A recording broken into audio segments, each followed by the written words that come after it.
My best. Welcome to another episode of Mystic-Skeptic Radio. On today's show, we're going to get an update on the ceasefire in Israel from our friend Rafi Ganshtar. I know it's a very difficult situation. Some of us were very happy to hear that things came to some type of a halt.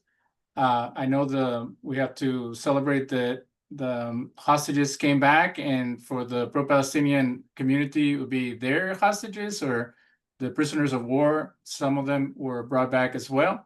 What can you tell us from being an Israeli? How has it been the last couple of weeks for you guys? Oh, David, there is absolute jubilation. Um, coupled with political controversy, but when do we not have political controversy in our um, richly diverse country? But the sense of joy, the sense of gratitude to all those who were involved in making this deal happen is huge, is profound. Um, just today, there was a hostage who was released from the Beilinson hospital, and this hostage passed near my right outside my city on his way to his home, and many of us went out with our Israeli flags, with our spirits, and with our smiles, and we went just to be there for him as he drove past. I think what people have to understand is that Israel is such a small country that something on this scale, everybody knew a hostage. Everybody knew somebody who died on October 7th, or a soldier who subsequently gave their life during the war that followed. And so for us, we are just in a state of elation, and we are so glad that this is finally at the resolution that it is at. Hopefully, it'll be a lasting peace. There's been a lot of David, I'm not hearing you. yeah, sorry. Hopefully, there's lasting peace. There's a lot of concern that things. David, I still don't hear you. Well, the audio is. Can you hear me now? Yes. Okay. There's a lot of concern that the peace is fragile, and that there's still a lot of raids happening from the Israeli side. I know that the Hamas is killing people that don't support them out in the streets. So, what can you tell us about this crazy plan that Trump came up with?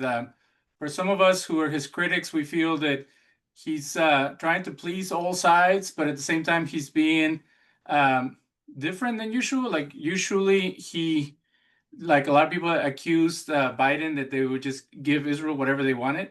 Now you hear Vice President Vance and Trump being a little more maybe astute or confrontational, trying to not allow the extremists in Israel to get their way. What do you think is happening, and how do you think it's all going to pan out? Yeah, I heard I listened to the interview with Steve Witkoff and Jared Kushner on 60 Minutes, and Steve Witkoff spoke about the incident that happened in the Israeli cabinet meeting where Itamar Ben-Gvir began to yell at him. He began to yell at Steve Witkoff about how, this deal is terrible for us and we should not accept the deal, and what are you doing to us? And Steve looked at him and said, people who were lost, right? Lives who were lost. I know about that. Let me tell you about my son. As somebody who's lost a brother, I think you and I spoke about this. My brother had committed suicide, and it was very impactful on our family. I can tell you that I'm imagining the families of those who gave their lives for us to be safe over the last couple of years, or those who lost lives in terror attacks, and the killers of their husbands, of their parents, of their children, of their wives, whatever it might be, are being released now in this deal. And so it's definitely a very difficult time on the Israeli side. It's a deal that I think we all wanted, and at the same time, many of us have a lot of concern about it. And on the same time, at the Palestinian side, there are voices that are saying, well, you're giving up the hostages, you're giving up our leverage, right? Here's Israel with all the firepower and all the leverage in the world, and what do we have left? And I think right now everybody is coming to a scary place of we have to trust. The Israelis, we have to trust that there's going to be something on the Palestinian side that's going to work. The Palestinians have to trust that there's going to be someone on the Israeli side that wants things to stop here. And I think both sides, more than trusting each other, we trust the Americans to keep both of us in check, and make sure that the extremists don't win out on either side. And so it's a very scary time, I think, because trust and vulnerability is always the scariest, especially, I mean, in a relationship, in any relationship, that's always the scariest. And that's the period we're in now. And we have to see if that trust is going to hold and how long it'll hold for. Yeah, there's been some firing in the strip, in the Gaza Strip, between the different sides. Um, our soldiers were attacked. Our soldiers responded to those attacks.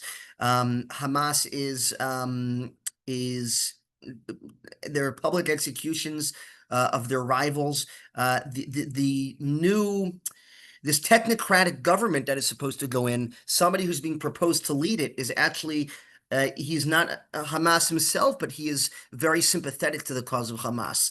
And so right now, like I said, there's a lot of trepidation, and we have to wait and see where this goes.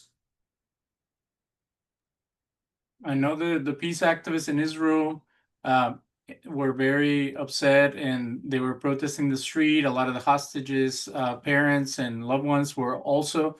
Have they relented on their protesting, or are they still angry at Netanyahu for whatever he's doing at this time?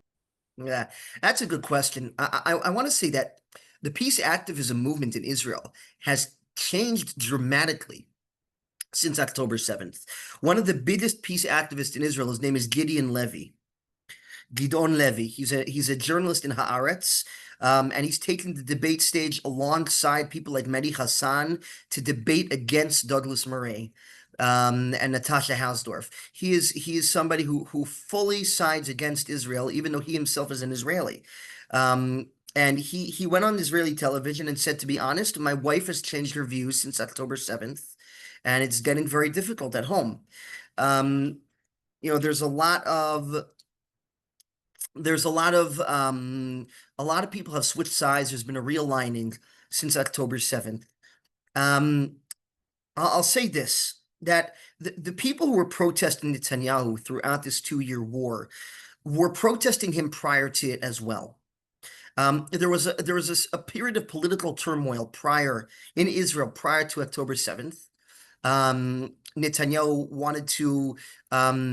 wanted there to be some changes in the judicial system in Israel, which is just it's a political nightmare to go down that rabbit hole right now. These were very controversial changes.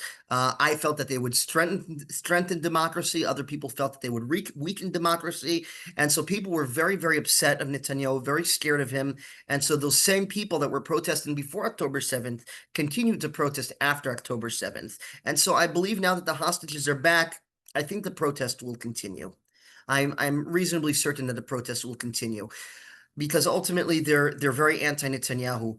Are there people who want peace? Absolutely. There's a large group of people who want peace. I think right now most Israelis want peace. I think at this point most Israelis feel we've we can't keep fighting wars forever. We've done what we can. We got back our hostages, which was the primary goal of the war. We need to give peace a chance. How's the economy? I know that that's been something that we've been considering here in the U.S. How can Israel keep fighting for so long? I know that we're getting a lot of military support from the U.S. and other countries, but how is it that can Israel stay as a tourist site, as a place of innovation, if there was that war for so long and so many people were being activated as reservists? Did it shatter the opportunities for Israel to keep pursuing almost like American style capitalist endeavor, or did it give people purpose? Because I feel like Russia during the recent war has become a little bit stronger because everybody has a focus on fighting Ukraine. Was it the same for Israel? I want to touch on a few points in response to that. Um, Number one is just on a pure human level. the economic effects, impact that this has had on Israelis, not on Israel so much. Israel's actually been doing quite fine. Modi's and the other international credit raters have changed our credit rating to ever so slightly. We still seem to be doing quite well. But on a human level, I can tell you that some soldiers lost businesses. Their businesses just collapsed while they were, because you have to understand, we don't have enough soldiers serving in the military regularly to go and fight this war. We had to call up reserves. We had to call up doctors and lawyers and entrepreneurs and high-tech workers. And so these were the people that were going to war. And entire businesses collapsed because of this. And there was a wave of suicides among Israeli IDF soldiers because of what happened, how this wrecked their lives. It's terrible. And so, on a pure human level, I think the economic impact of this war was devastating. From the perspective of an economic spreadsheet, I think we fared quite well. Like I said, our credit rating is still relatively fair. Um, our GDP is still doing quite well. And ultimately, many nations are coming out of this. Until now, Iran looked like a good power in the region to connect with, and Israel seemed very weak. What's happened now is that since this war, Iran is now very weak. Iran has water and electricity shortages now, and Israel is coming out on top. And so there are countries such as Lebanon, such as Syria, such as Indonesia, such as Saudi Arabia, countries that never before thought about taking sides with Israel that are now saying, we want to pursue normalization with Israel. We want to join the Abraham Accords. And so these are countries that, if we can pursue economic agreements with some other regional powers, that'll be a further step towards peace and a further step towards the stabilization and the growth of the Israeli economy and the economies of everybody else in the region. Let's go back to the human toll on this. So there was many soldiers that died, many what a lot of us consider atrocities that happened, like they happen in every war. And then there's the PTSD as well as the accidents, some people will call humanitarian and war crimes and things that happen. Nobody can, like, whenever someone says that the Israeli army is the justice or the nicest army, whatever, I don't know what they're talking about, because it's impossible to wage a war without all kinds of casualties, spiritual, emotional, and physical on all sides. What do you think has this done to the psyche of the Israeli? I know that there was a lot of trauma, there's a lot of quest for revenge, and then there was also the inability to do anything until they got to the hostages or the terrorists.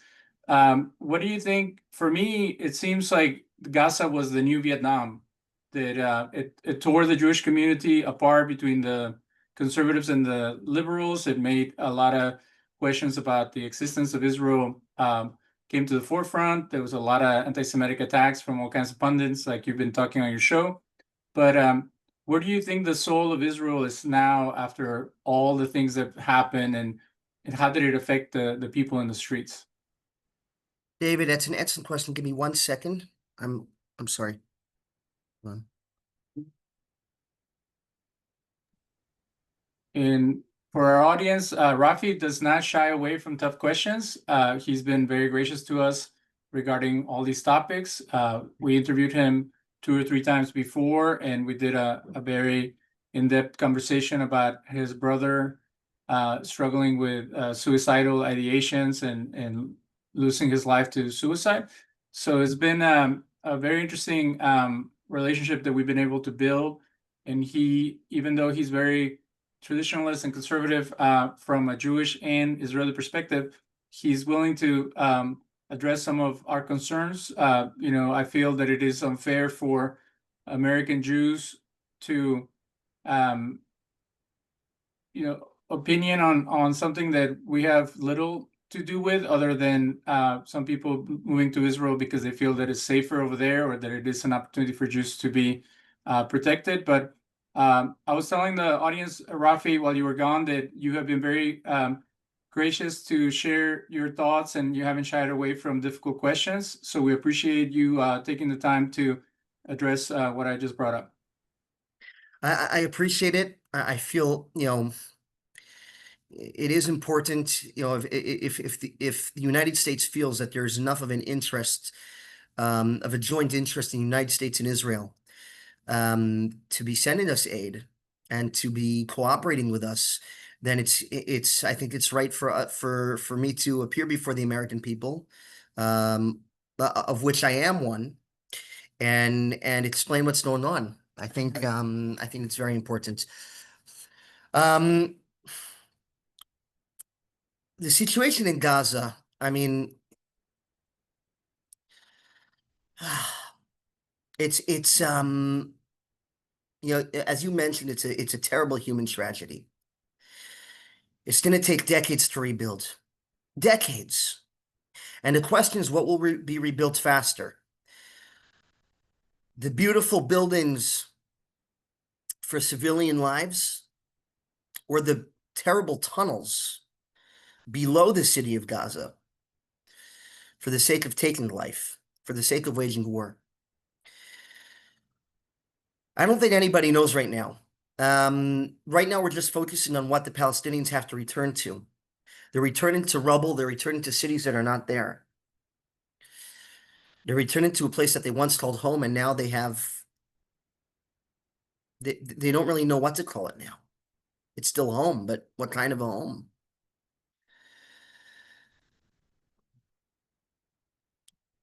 As Israelis, we do struggle to reconcile this. We do struggle to reconcile this with our morals and with who we are as a people. And what we what we have to remind ourselves of is that we are doing what we can to survive. We're doing what we can to keep ourselves and our families alive. We're doing the best we can.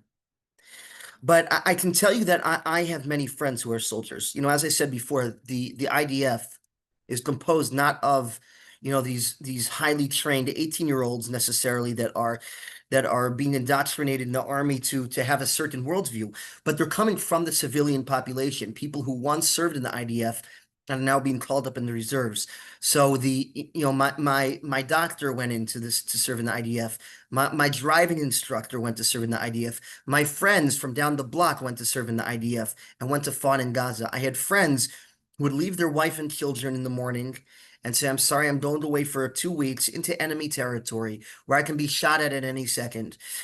And I'm going to go there and defend you and keep you safe."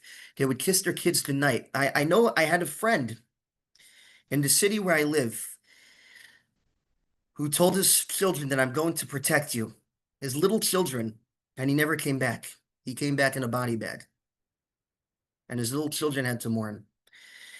And so I see the type of people who are going into fighting Gaza. I see the type of character that they have. And all I can say is, yes, there's a problem. We have to do a lot of accounting for the type of destruction that happened in Gaza. We have to figure out, what we can do to help them build up again. But I can say with absolute certainty that the soldiers that went into Gaza were brave, proud, good, moral people. They went into Gaza thinking about not about the Gazan children that they could kill, but about their own children that were waiting for them back home.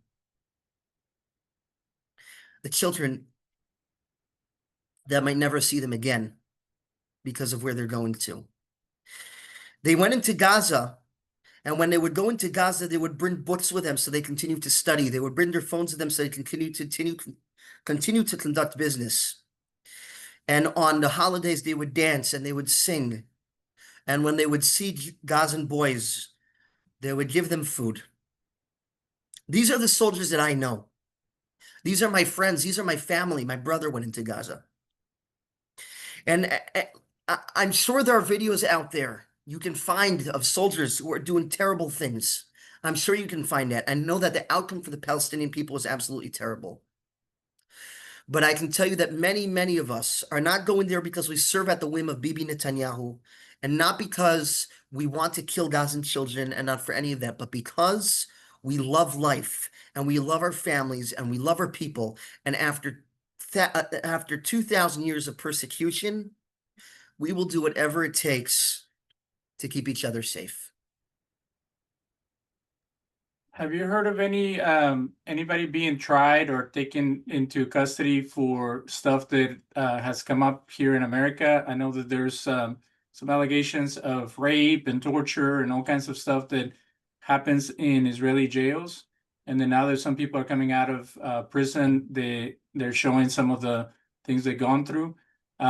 Is there internal investigations and stuff going to the Supreme Court of Israel that you know of, or a lot of stuff is being swept under the rug because it was through the fuck of war? Well, I would say that the reason the foreign media can report on this is because the Israeli media broke the story first. I mean, again, we are a country with robust democratic debate and robust institutions of checks and balances, and the media here is very powerful. And so there was the breaking of a story in a specific prison in Israel where there was some abuse of prisoners. To what extent was being looked into? And I the truth is, during the war, I was so horrified by what was going on. After I lost two friends in the war, two friends of mine died in the war. I stopped reading the news, and so I don't know what happened with those allegations. I only started reading the news again a few months ago. I don't know what happened, and so. Um, I can tell you that it was being persecuted. They arrested some of these people, and they are not persecuted. I'm sorry, prosecuted, and they're prosecuting them through the justice system. So yes, this is something we are highly critical of our own. There was a soldier. Everybody can look this up. His name was Elior Azaria.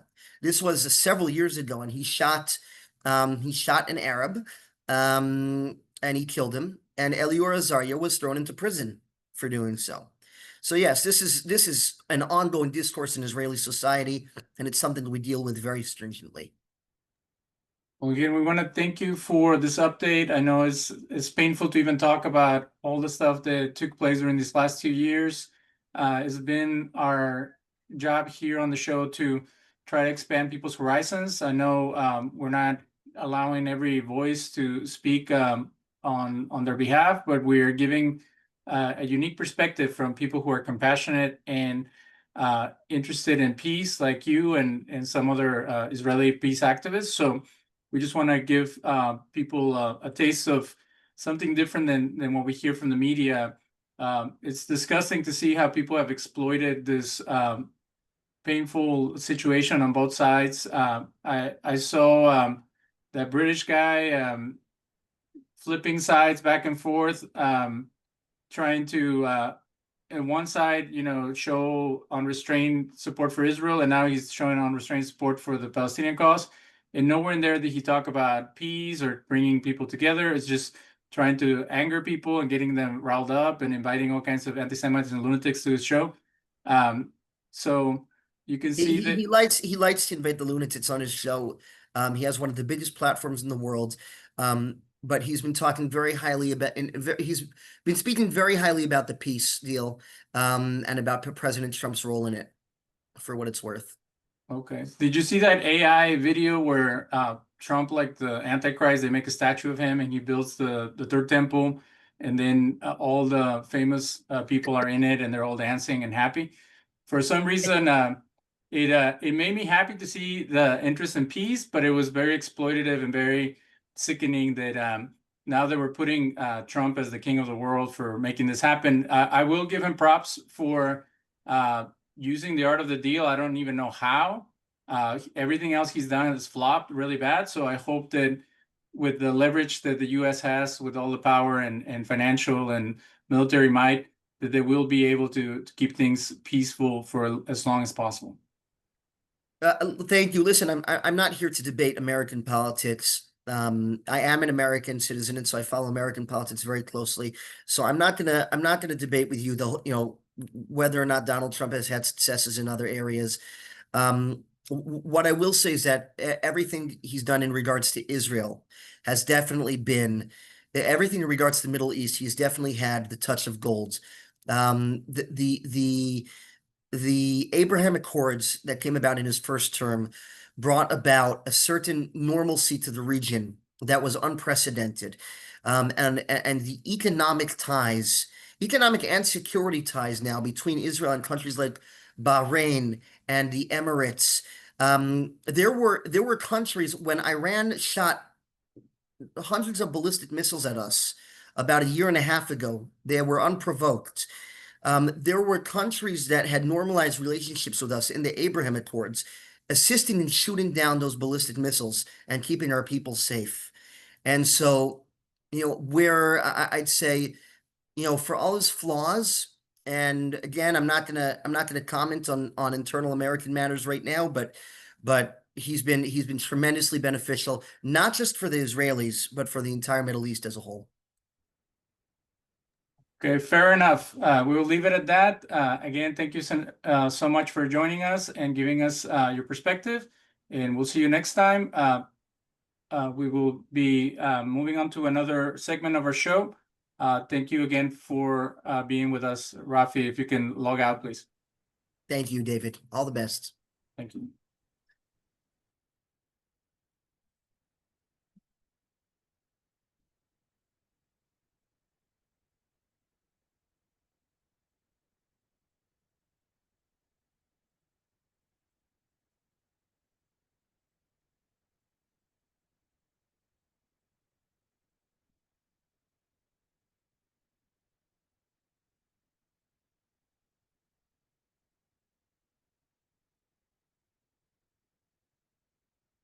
Hello, Greg. How are you?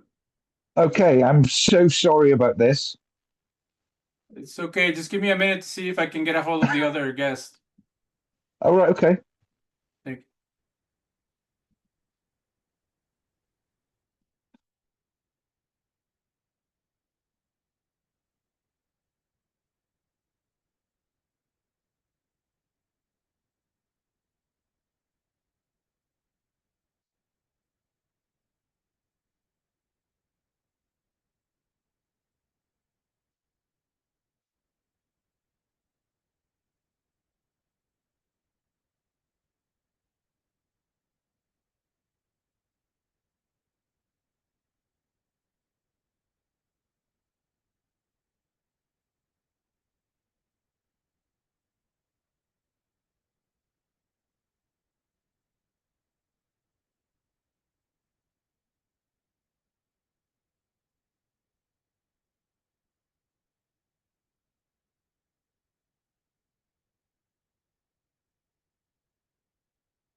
Okay, all good. We can get going. Hmm. We'll Sorry. go. Yeah, I had to Google the time zone and it said 8:45 my time. Our clocks went back yesterday. Oh, it's okay. We'll just get going. We have about 35, 40 minutes. I think that would be good enough. Um, Welcome to another episode of Mystic-Skeptic Radio. On today's show, our guest is the podcast Geek. I see that your name is Greg. There's very little information on your podcast website. You say you're a drummer and a graphic designer, you said? What else Yes, yeah. do you do? Photo Photographer, drummer, designer. Fantastic. The reason that I came across your website is because there was this fantastic show that I ran into and I couldn't find it. It's called Information Fight. It's the one about Oh, Alex yes. Jones, and Yeah. uh, and you wrote an article about it. So then I was able to get to it. But so you write about podcasts. I know that there's a book that came out about podcasts. It was described on the Bill Maher show. But how long ago did you start writing about podcasts? And I know that you're like me, a listener and almost fanatic of podcasts. But what brought an interest and what made you become a reviewer of podcasts? Well, I started the blog in December 2021.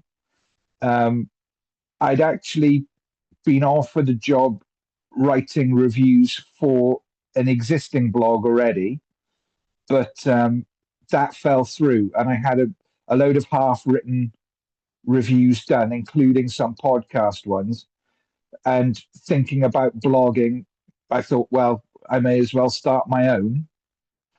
and it made sense to review podcasts because I listen to them at least 40 hours a week. It's 8 hours a day when I'm doing my main job.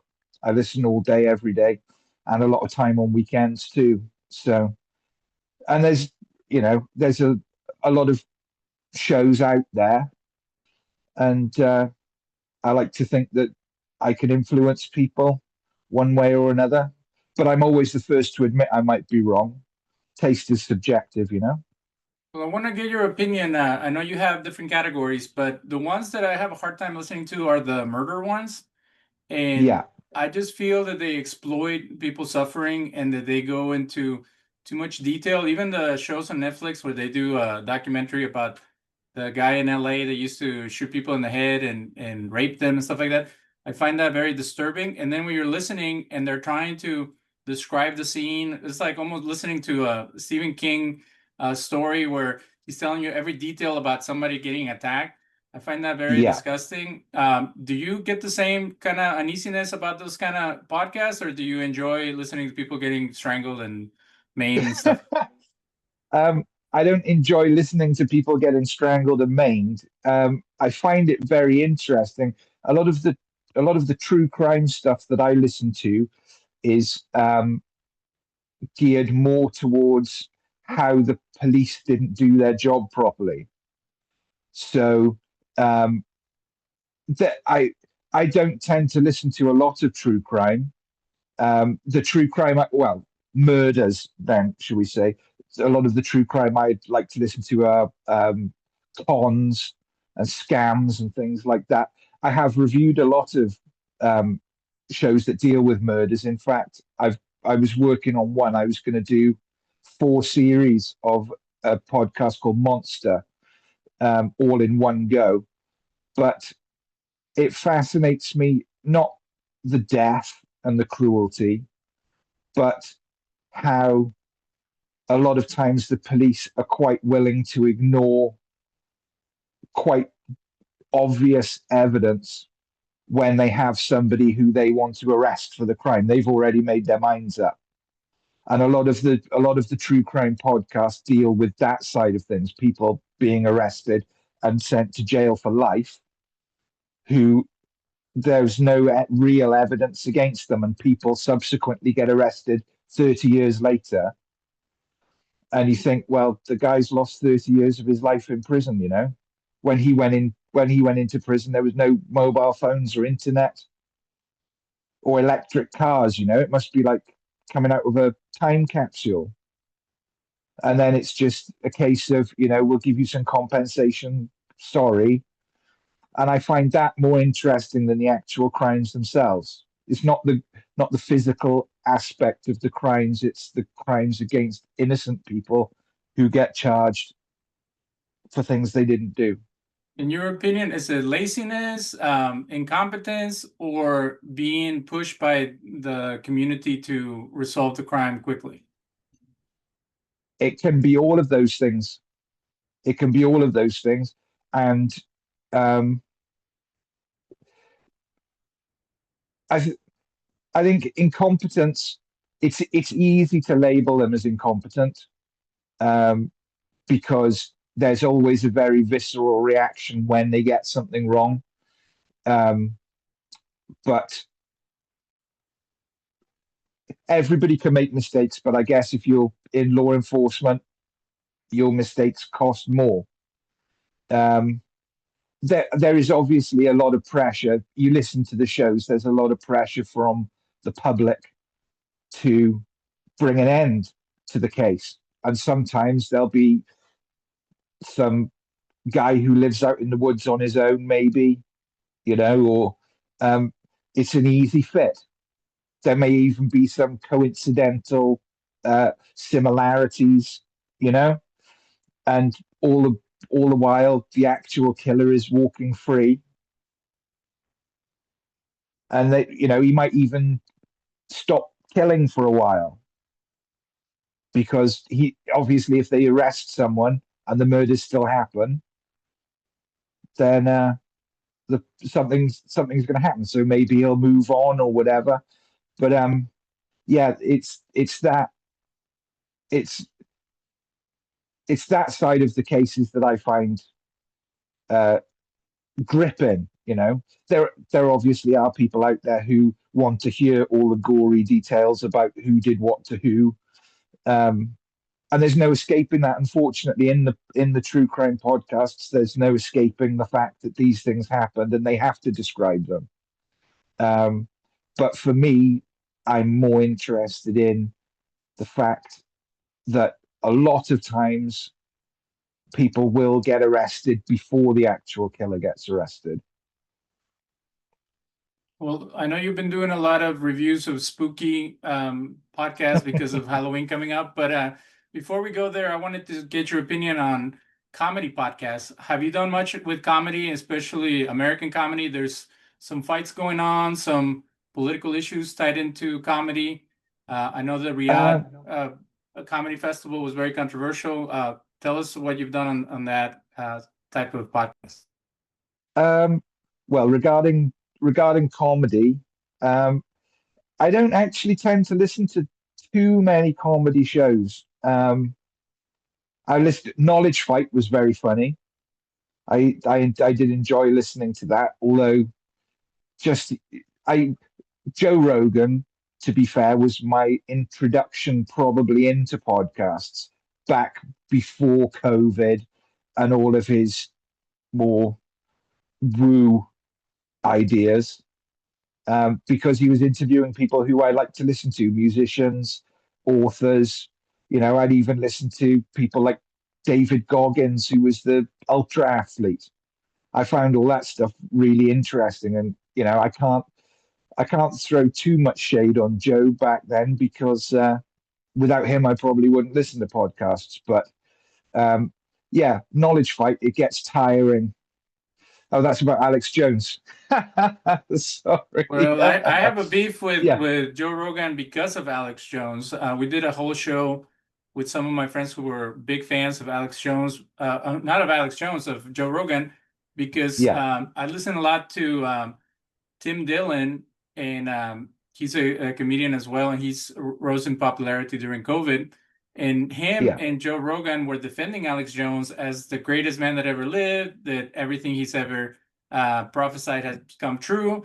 And what I find fascinating is that they can hide behind comedy to come after all kinds of groups and be very mean and hateful. Uh, yeah, they they learn somehow from Alex Jones that you can hide behind being a maniac to say all kinds of idiotic things until something sticks, and then you can take credit for it. What do you yeah. think about that type of exploitative podcast and messaging that is out there? Um, yeah, regarding Joe Rogan, he's quite unique in his reach regarding podcasts. And unfortunately, the way things are now, a lot of things that he says will get uh, will get taken on board as fact, even when it's quite obviously not. And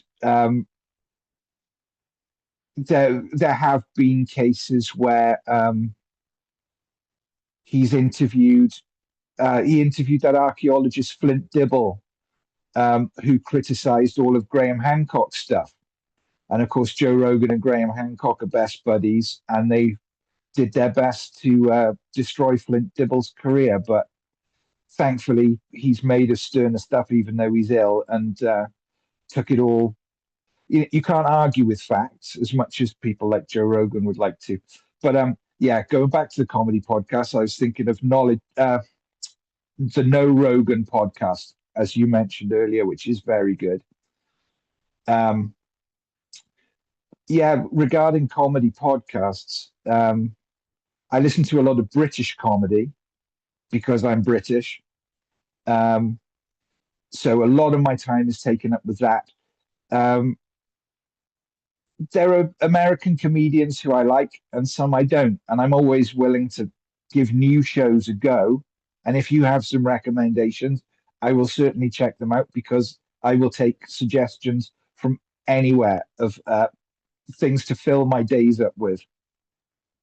Greg, what has it been like lately in Great Britain in relation to censorship from the government and from media companies? Because there was scary stuff that we hear about people getting fired or thrown in jail for a tweet. Are podcasters allowed to speak their mind? Like we do a lot of criticism of the current government of the US, the government of Israel, all kinds of different people. And I'm afraid they're going to put us on a no-fly list or not allow us to go to the Middle East or something like that. Is that a fear, a concern that happens to podcasters in your country?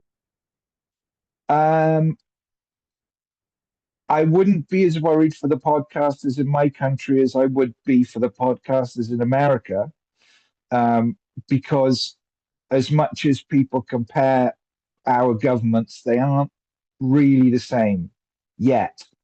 There's a good chance they might be.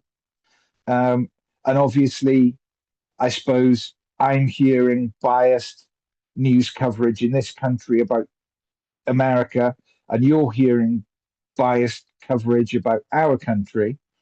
I know that Donald Trump said some things about how the hospitals in London are full of stab victims and stuff like that, which isn't true. That saying that there are places in the UK where white people aren't welcome, that's not true. Um, Unfortunately, there are a lot of powerful people in the media who are trying to push those narratives because, for whatever reason, they look up to Donald Trump's government and think that that's the way to go. And it's scary at the moment. At the moment, over here, people don't get put in jail for a tweet. What they got arrested for was condoning burning down mosques.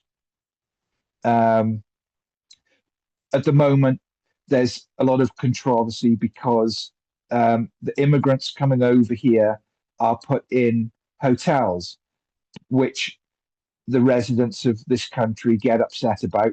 The only problem is when the immigrants are in the hotels, they aren't actually hotels anymore. There's no room service, no gym. There's 10 or 15 people to a room.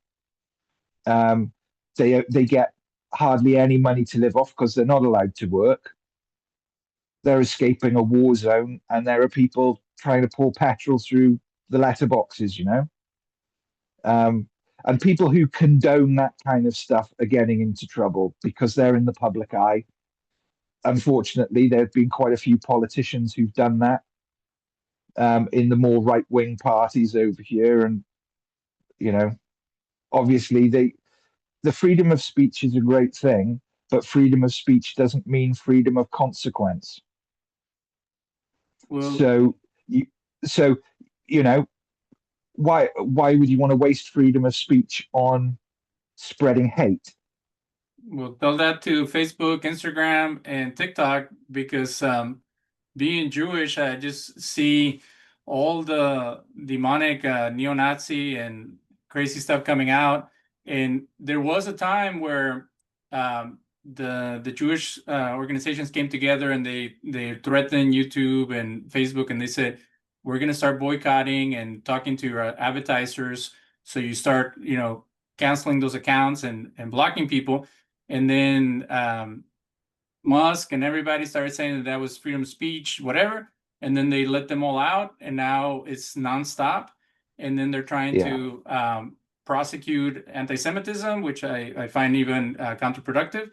So have you run across like blatant neo-Nazi and, like you said, anti-Muslim, anti-LGBTQI podcasts that are becoming very popular? And would you ever tackle doing a review? I know that in this show, we don't want to platform hateful people, but if they become very prevalent, like Nick Fuentes, wouldn't you want to at least warn people about it?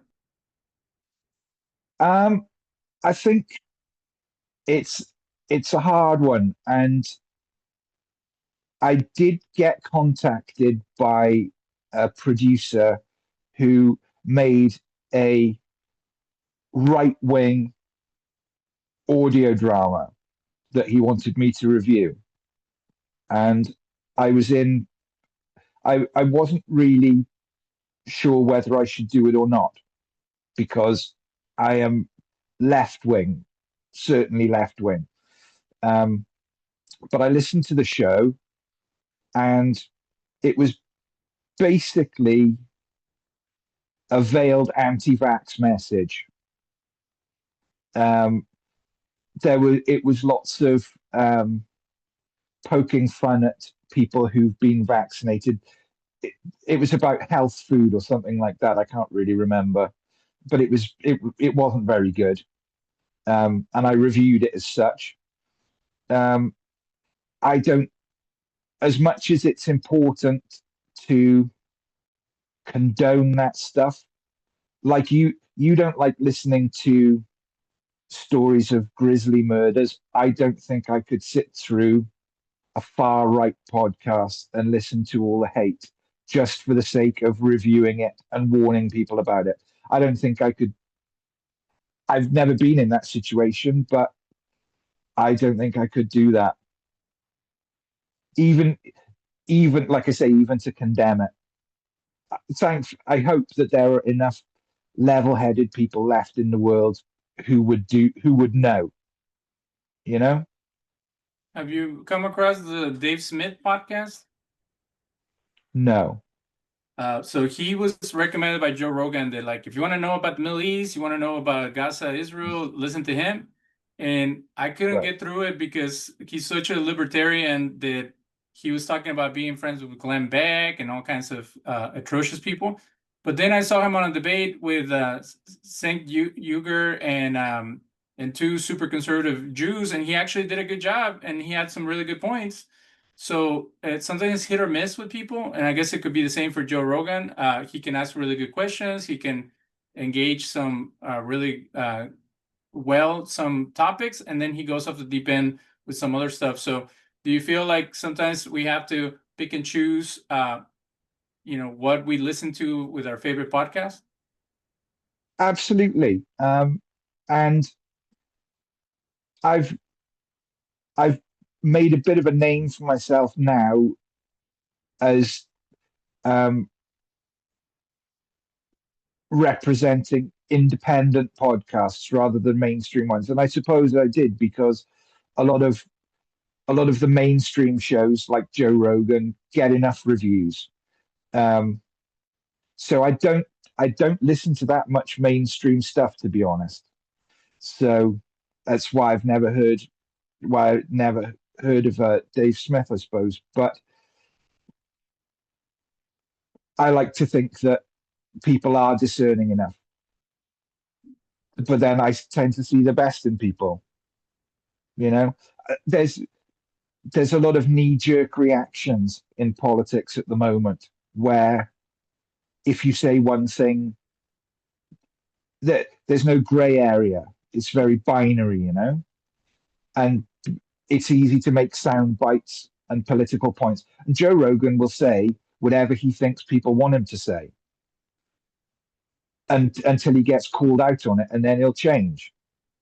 You know, so when the weather changes and people start, you know, hopefully swing more towards the center or the left, become more tolerant, then people like him and Alex Jones, they'll have to change because they can't bear to lose the platform. Well, Alex Jones has lost the platform, hasn't he? They've shut him down. But Joe Rogan, he's not a good comedian. He's an awful comedian. So all he's got is his podcast and his advertising health supplements and stuff like Alex Jones. So if enough people change, then he's going to have to change. I don't think Joe Rogan believes anything. It's like the saying, a man who stands for nothing will fall for anything. And that sums Joe Rogan up, I think. Well, I think that sums up Donald Trump as well. Tell us about Yes, absolutely. one of your latest reviews was The Witching Hour. Can you tell us a little bit Yeah. about that? And it seems like it's a radio show, it's not just a podcast, right? It's a podcast that sounds like a radio show. It's quite a popular kind of format. There've been a few recently like that. Another one was called Forbidden Cassettes Consummation, and it's an audio drama to sound like a radio show. The Witching Hour is very well, it's like Stranger Things. Um, it's set in the mid 80s. Guy with a late night calling show like Art Bell, if you ever used to listen to that. Um, and it's interesting, you know, they have actual adverts from the 80s. This, even though I didn't grow up in America, there's stuff that I remember from the 80s being advertised, toys and films and stuff. And it's okay. It has its flaws. It's not the best podcast I've listened to, but for this Halloween season, it's certainly pretty good. It does the authenticity quite well most of the time. Like I said in my review, some of the people pretending to be American teenagers in the 80s don't talk like that. They talk how they think people spoke back then. And it's quite obvious. Is it an American project, or is it from your country? Yes, yeah, it's American. Okay, well, that's the other side we could talk about. So we've been doing this show for 10 years, and it is a podcast that gets broadcasted on community radio in Nashville. So Yeah. so now that I'm in Texas, we can broadcast it, from far away. But what about stuff from all over the world? Is there a particular show that you like from somewhere else in Europe, from India, from Indonesia? I know there's a lot of stuff coming out from Canada. Have you come across anything that is professional and engaging from other countries, other than the US and England? That's a good question. There's a very good Australian audio drama. It's very good. And I'd have to check through my notes to get the name of it because I've been on a major podcast binge at the moment with audio dramas. But yeah, Australia is probably the furthest away. There's a great one called Uncanny Japan, which is about folklore, Japanese folklore. That's absolutely brilliant. It's by a Japanese woman. I think she was born in America, but she moved back to Japan. And it's all about all the creepy folklore of Japan, and it's very mellow. Lots of binaural recordings of frogs and rain and stuff like that. And she's got a really mellow voice. That's really good. There was, I think there's only one Canadian one I've heard, which was called Kuiper Island, about a First Nations children's home where they what the government would do is take the kids away from the First Nations families and try and turn them Catholic and stop them speaking their own language. They were taught to speak English to try and stamp out the religion and the culture. And that's something not as dramatic, but happened where I live in Wales back in the 1800s. The schools used to punish kids for speaking Welsh. They had a wooden board that they'd hang around their neck that said "not" on it, and it was called the Welsh Not. If you were caught speaking Welsh, they'd beat you and shame you by wearing the sign around your neck. And that's, it seemed to do its job because Welsh was a dying language for a long time after that. But there's a few Welsh podcasts I listen to. The great majority of them are American now, for audio drama, particularly the Pacific Northwest. It's like they don't have anything else to do up there apart from make great podcasts because there are loads from up that way. Over the years that are just some of my favorite shows ever. So as you're talking about audio dramas, for me, that's a little bit of a different format as a podcast. I know it can be a podcast. Have you tried to listen to audiobooks? I try to listen to some of my favorite movies, horror movies. They do the fictionalized book version of it, and then they go deeper into the stuff. And depending on who's reading it, it can be cringeworthy or it can be really good. But it sounds like you're interested in stuff that is very well produced and it has a lot of different layers to it. What about just like ours, where it's just talking heads and just one or two people conversing? Is that something that you're okay with, or you prefer something that it is more involved? Um, I I suspect there are a lot of people who review podcasts, um, and I tend to. It doesn't bother me if something doesn't have high production value if it's well written. I'll overlook if the story is well written. I'll overlook bad acting. I'll overlook inconsistencies in the audio because I grew up reading books. I used to read all the time, and I tend to ignore certain things if the story is good. Having said that, if it has the production that Netflix or Disney Plus could do, and the story is awful, then that's going to get a really bad review because there's no excuse. They have access to the voice talent, the sound effects, and everything. And some people try to gloss over the fact that the story is terrible. There's a couple of podcast studios that I won't name that are very guilty of that, that I don't listen to anymore. Um, but Talking Heads, yeah, it's great. I'll listen to anything if it gets recommended to me. Um, and it, if it's good enough, some of the comedy podcasts I listen to are just that, just people talking and being silly. Um, as for audiobooks, I listen to one audiobook every night when I go to sleep, and it's the complete works of H.P. Lovecraft by the H.P. Lovecraft Historical Society. I put that on, a different story, and within 15 minutes I'm asleep. Is it Um, no nightmares? no, not from H.P. Lovecraft, but yeah, I've listened to the stories so many. If I don't listen to podcasts when I go to sleep because I tend to listen to them. I don't I don't shut them out because that's what I do is I listen to podcasts. But with audiobooks, um, just someone reading, not shouting, not too much acting. But I agree, there are some really, really bad narrators. And sometimes they're actors who it blows my mind why they can't read a book when they can act in a TV show or a film and they just can't read a book out loud. And yeah, I get what you mean about that. The narrator will make or break an audiobook.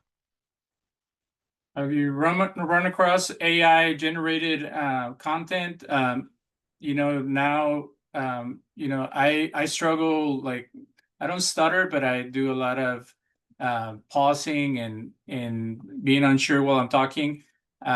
I have written a few things, and I've had a British AI narrator. Sometimes it gets it Right. right, sometimes it gets it wrong, but I'm tempted to try and a narrator that is my voice that has been AI generated. Would you feel that as a tool or cheating when it comes down to podcasting? Um,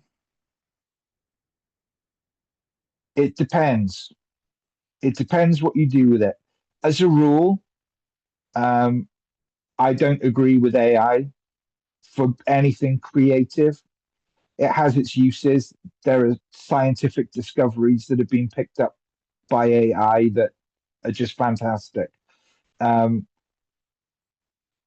I personally, I would never use AI for anything. Um, I've I have listened to um, a podcast which was one person who wrote and acted and changed his voice to do all the characters with AI. I, I'm not sure what to do with that. I'm against it, but he's not just typing words in and having AI read it in the style of Marlon Brando or Kevin Spacey or someone like that. It's his voice, and he changes it to female one or child two or whatever, AI artwork is a lot of podcasts now are using AI artwork for their cover art. And as much as I disagree with it, it's a fine line between sounding like a Luddite and wanting to smash the machines up and airing valid concerns about it. People have, when I've commented on AI, people have said, they